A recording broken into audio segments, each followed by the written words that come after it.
The Honourable Leader of the Opposition. Let me be the first of the season to wish everybody a Merry Christmas.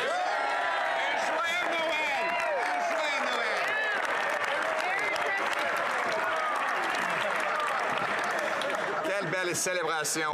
What a beautiful celebration Christmas is. Including Christmas, Mr. Speaker. But unfortunately, after 8 years, this Prime Minister promises nothing but a carbon-taxed lump of coal for Canadians. Will he get off the backs of Canadians so that they can enjoy beautiful gifts, maybe even a turkey and a warm meal around the Christmas table this season? The Right Honourable Prime Minister. Mr. Speaker, I'm pleased to point out that we're the government that's phasing out coal, Mr. Speaker, over the opposition of the Leader of the Opposition. We're going to continue to build a better and brighter future for all Canadians, and that includes fighting against climate change so we can ensure that we keep a stronger future for Canadian children to be able to go sledding, but also so that we can make sure that they have better jobs into the future. The climate denialism of the Conservative Party of Canada is putting future white Christmases at risk, and that's why on this side of the House we stand for Christmas.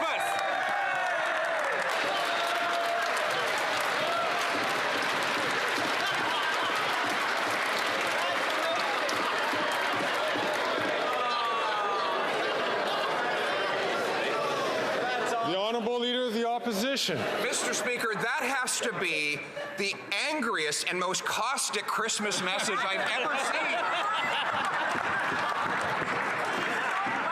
This is a guy, he hasn't phased out coal despite his theatrics over there, Mr. Speaker. What he's doing is phasing out food because Canadians can't afford it now as he raises carbon taxes on the wonderful farmers that bring it to our table. Why won't he axe the tax on farmers so that Canadians can eat, heat, and house themselves? And why doesn't he be a little less like Scrooge and a little more like Santa Claus?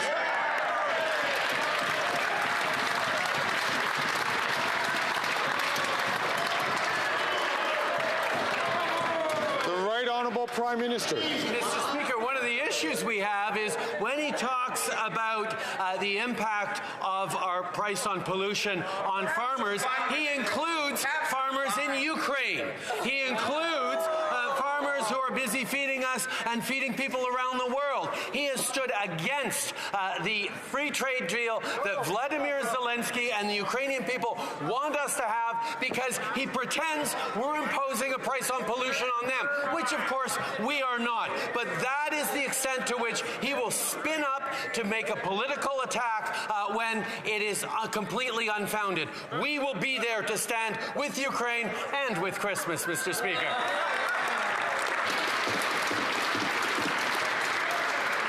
The Honourable Leader of the Opposition. Can't even have a little bit of fun in this place, Mr. Speaker, because of course once he's off script, that's when he starts rambling all over the map, unable to stay on any subject possible. The question was about the cost of food. After he's forced Canadians to line up in bread lines that we have not seen since the Great Depression. 2 million, a record-smashing 2 million visits to a food bank. And now he sees it as the time to quadruple the tax on the farmers that feed us. Will he stop blocking common sense Conservative Bill C2, 3, 4 to take the tax off the farmers so that Canadians can afford Christmas?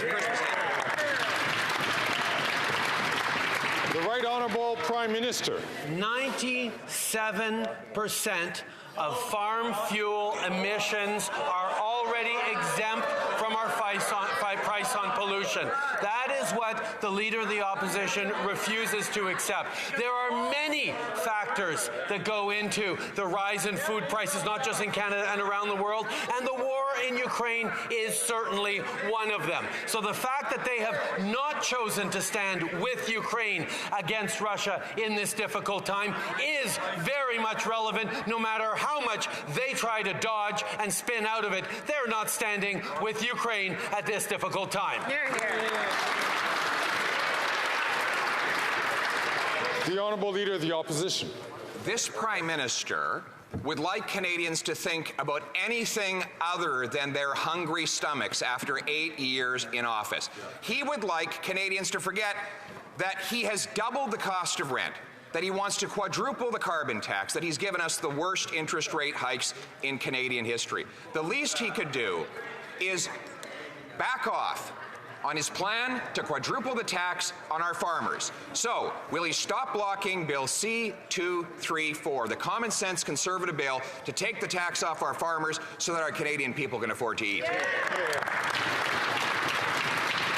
The Right Honourable Prime Minister. Mr. Speaker, that might be a little more of a credible question if it hadn't been for the fact that the Conservative Party delayed implementation of our Affordability Act that brought in more competition on groceries, that is moving forward to stabilize grocery prices and support Canadians through this difficult time. They've also stood against other initiatives we're supporting Canadians with, like dental care for young Canadians, but also for seniors as is coming in the coming months. They've stood against supports like our grocery rebate. They've stood against the investments that we're busy making to support Canadians right across the country because they stand for austerity and cuts. That's right.